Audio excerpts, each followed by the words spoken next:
Bismillahirrahmanirrahim. Assalamualaikum warahmatullahi wabarakatuh. Innal hamdalillah nahmaduhu wa nasta'inuhu wa nastaghfiruhu wa nastahdihi wa na'udzu billahi min shururi anfusina wa min sayyiati a'malina. May yahdihillahu fala mudilla lahu wa may yudlil fala hadiya lahu.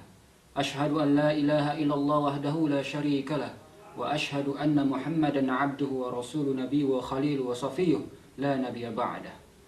قال الله تعالى في القرآن الكريم: يا أيها الذين آمنوا اتقوا الله حق تقاته ولا تموتن إلا وأنتم مسلمون.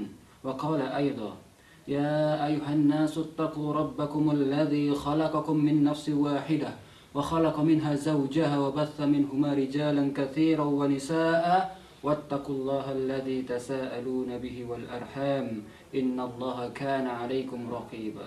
وقال أيضا: يا أيها الذين آمنوا اتقوا الله وقولوا قولا سديدا يصلح لكم أعمالكم ويغفر لكم ذنوبكم ومن يطع الله ورسوله فقد فاز فوزا عظيما.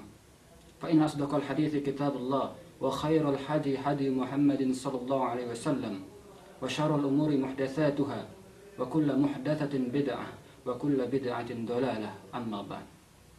Para pemirsa yang berbahagia yang dirahmati oleh Allah Subhanahu wa taala. Alhamdulillah, segala puji syukur kita kehadiran Allah Subhanahu wa taala yang telah memberikan kepada kita nikmat iman, sehat, Islam sehingga kita dapat beraktivitas sehari-hari seperti sekarang ini kita melakukan kajian-kajian, melihat renungan nuansa Islami seperti di video dan mengkaji kajian-kajian yang lainnya. Salawat barangkali salam marilah kita hadiahkan kepada Nabi besar Muhammad sallallahu alaihi wasallam yang mana telah membawa umatnya dari zaman jahiliyah menuju zaman terang menerang seperti sekarang ini yang diterangi oleh iman dan Islam. Yang mana Allah Ta'ala telah berfirman dalam surat Al-Asr, Innal insana lafi khusr wal 'asr innal insana lafi khusrin illa alladhina amanu wa 'amilus solihat wa tawassaw bil haqqi wa tawassaw bis sabr.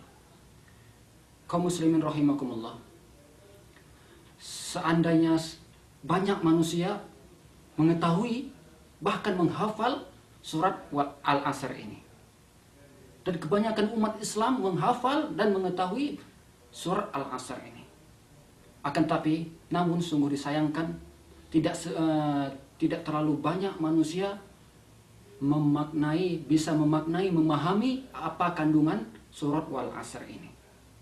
Surat Al-Asr ini.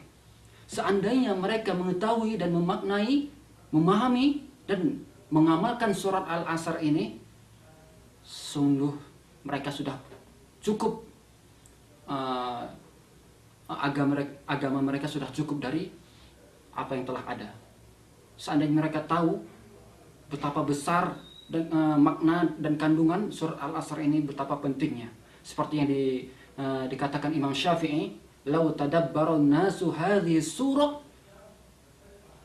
lawasa'athu," kata Imam Syafi'i. Seandainya manusia memahami atau bisa merenungi surat ini, yaitu surat Al-Asr, lawasa'athu, kata Imam Syafi'i. Sungguh sudah cukup baginya, kata Imam Syafi'i. Ini diambil dari perkataan Imam Syafi'i, diambil dari oleh Imam Ibnu Katsir dalam tafsirnya. Jadi Syekh Muhammad Shalih bin Utsaimin menerangkan tentang perkataan Imam Syafi'i ini bukan hanya sekedar merenungkan surat Al-Asr ini, akan tetapi mengamalkan 4 kriteria yang terkandung dalam surat Al-Asr. Innal insana lafi khusrin, sesungguhnya manusia dalam keadaan rugi. Di sini rugi baik itu rugi dunia dan rugi akhirat. Dalam keadaan rugi. Illa alladhina amanu, kecuali orang-orang yang beriman. Orang yang beriman harus dilandasi dengan ilmu. Sesungguhnya iman seseorang tidak akan sempurna jika tanpa dilandasi dengan ilmu. Makanya menuntut ilmu wajib bagi orang muslim. Talabul ilmi faridatun 'alal muslim, 'ala kulli muslim. Jadi iman kita harus berlandasan dengan ilmu. Seorang beramal suatu kebaikan, amal soleh tanpa ilmu bisa sesat.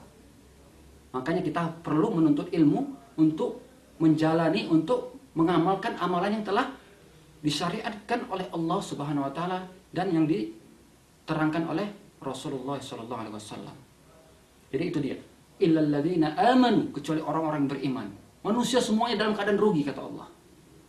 Rugi baik dunia dan akhirat, pasti. Kecuali ada 4 kriteria kata Allah.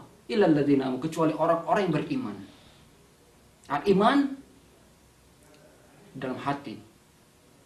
Sesungguhnya manusia tidak tahu bagaimana iman seseorang. Karena iman tersebut dapat bertambah dan dapat berkurang. Al-iman yazdad wa yanqus. Yazdadu bit-ta'ah. Iman seseorang itu akan bertambah jika ia mengerjakan amal soleh, ketaatan pada Allah SWT. Wa yanqus bil ma'siyah. Dan suatu iman berkurang jika seorang itu melakukan kemungkaran, kemaksiatan, melanggar apa yang diperintahkan oleh Allah SWT. Jadi tidak al-iman itu dalam hati, tapi harus dilafazkan melalui lisan. Al-iqraru bil lisan, al-i'tiqadu bil janan, wal a'malu bil arkan, dan harus dipraktekkan melalui perbuatan kita. Itulah iman sebenarnya menurut Ahlus Sunnah wal Jamaah.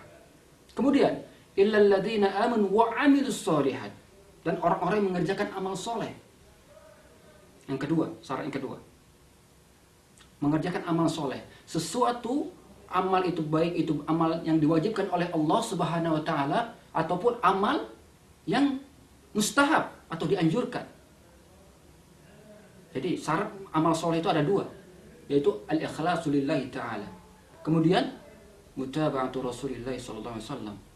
Jadi sesuatu amal perbuatan kita diterima oleh Allah bila amal perbuatan kita, amal soleh kita itu mempunyai 2 syarat tersebut, yaitu ikhlas karena Allah Subhanahu wa taala dan sesuai dengan apa yang diajarkan oleh Rasulullah sallallahu alaihi wasallam.